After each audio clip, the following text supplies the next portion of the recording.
MLA stands for Modern Language Association, and MLA format refers to the format the association created that is commonly used in many areas of academic writing, particularly in the humanities.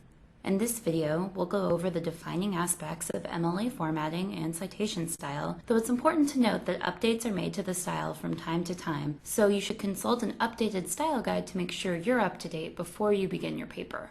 First, let's start with formatting. Bear with me here if any of this seems like review. It's all in the name of being thorough and accurate. Remember that you should always consult your paper's prompt to see if your instructor requires any deviations from the traditional MLA formatting.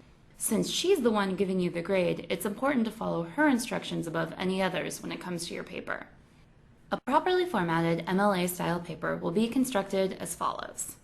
Typed on 8.5 by 11-inch paper with 12-point font, 1-inch margin on all sides. The first line of each paragraph should be indented 1/2 inch from the left margin.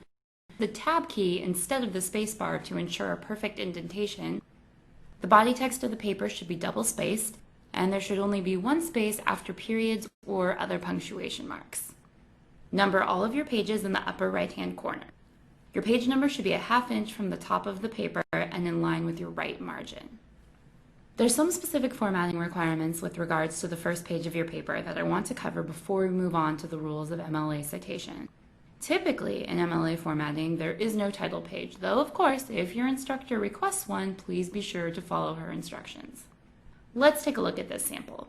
You'll notice in the upper left-hand corner of the page, I've listed my full name, the name of my instructor, I like to pretend I'm a student at Hogwarts whenever I can, my course name and number, and the date. Like the rest of your paper, this should be double-spaced. In the upper right-hand corner, you'll notice my last name and the page number. Sometimes your instructor may not want a page number on the first page, but instead will want you to start numbering on page 2.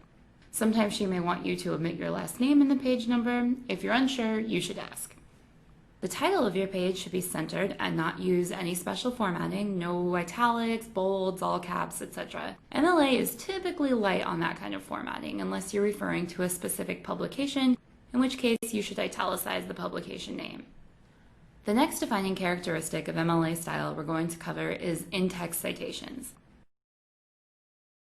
In-text citations are important for ensuring that you properly credit your sources.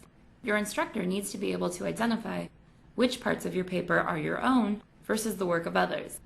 Credit to your sources and not implying that someone else's words or ideas are yours is hugely important in academic writing.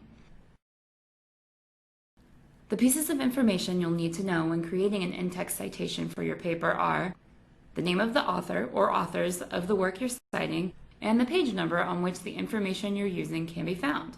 This allows your instructor or any reader to find the source you used on your works cited page, which we'll get to in a moment, and look it up